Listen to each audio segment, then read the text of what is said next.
দীর্ঘদিন ধরে প্রতিবাদ বিক্ষোভ করলেও ফেসিবাদী শাসকের টনক নড়েন। দীর্ঘ এই সময় প্রতিটি সেক্টরে মাফিয়া তন্ত্র কায়েম করে একটি সুবিধাভোগী শ্রেণী তৈরি করা হয়েছে, যারা আর্থিক ও অন্যান্য সুবিধার বিনিময়ে স্বৈরাচারের পক্ষে কথা বলবে, কাজ করবে। স্বৈরাচারের পক্ষের সঙ্গী হলেই তার চাকরি হবে, কাজ নেই। সরকারি প্রতিষ্ঠান, শিক্ষা প্রতিষ্ঠান, অর্থনৈতিক প্রতিষ্ঠান, এমনকি বিচার ব্যবস্থা, আইন শৃঙ্খলা বাহিনী, গণমাধ্যম ও সাংস্কৃতিক মন্ত্রক এই ধরনের সুবিধাভোগী শ্রেণী তৈরি হয়েছিল। এদেশের গরিব মেহনতি মানুষের পয়সা লুট করে পতিত ফেসিবাদ ও তাদের সহযোগীরা এক একজন টাকার পাহাড় গড়ে তোলে। সীমাহীন দুর্নীতির কবলে পড়ে অর্থনীতি ভেঙে পড়ে।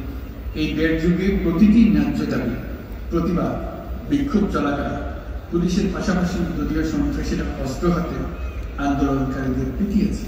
গত 16 বছরে যারাই সরকারের সমালোচনা করেছে, নাগরিকদের অধিকারের পক্ষে কথা বলেছে, তাদেরকে গ্রেফতার অথবা গুম করা হয়েছে। লাখ লাখ বিরোধী দলীয় রাজনৈতিক নেতাকর্মীদের নির্বিচারে আটক, গ্রেফতার করা হয়েছে। এই ভয়াবহ পরিস্থিতিতে 24শে জুলাই দেশের ছাত্র সমাজ, তরুণ প্রজন্ম, সাধারণ মানুষ সবাই একত্রিত এক নতুন দিনের প্রত্যাশা। সমস্যার তারা বলে উঠে, এবার ফেসিবাদকে যেতে হবে। তবু দেশের মানুষের বুকে গুলি চালিয়ে শেষ পর্যন্ত ক্ষমতা আঁকড়ে ধরে রাখতে চেয়েছিল ফেসিবাদী সরকার। তারা নির্বিচারে গুলি করেছে, গ্রেপ্তার করেছে, ইন্টারনেট বন্ধ করে হত্যাকাণ্ডের তথ্য লুকাতে চেয়েছে।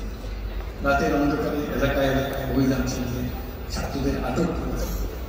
গুলিবিদ্ধ আহতদের তারা হাসপাতালে চিকিৎসা নিতে দেয়। হাসপাতালগুলোকে নির্দেশ দেওয়া হয়েছিল যেন আহতদের ভর্তি না করা হয়।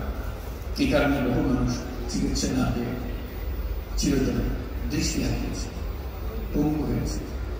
আজ জুলাই গণঅভ্যুত্থান দিবসে আমি জাতির সূর্য সন্তান জুলাই শহীদদের গভীর শ্রদ্ধার সঙ্গে স্মরণ করছি।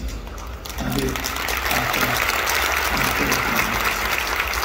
জুলাই তারা আহত হয়েছেন, চিরতরে পঙ্গু হয়েছেন, দৃষ্টি হারিয়েছেন। জাতির পক্ষ থেকে আমি তাদের প্রতি শ্রদ্ধা ও কৃতজ্ঞতা জানাচ্ছি। এই জাতি আপনাদের কাছে চিরকৃতজ্ঞ।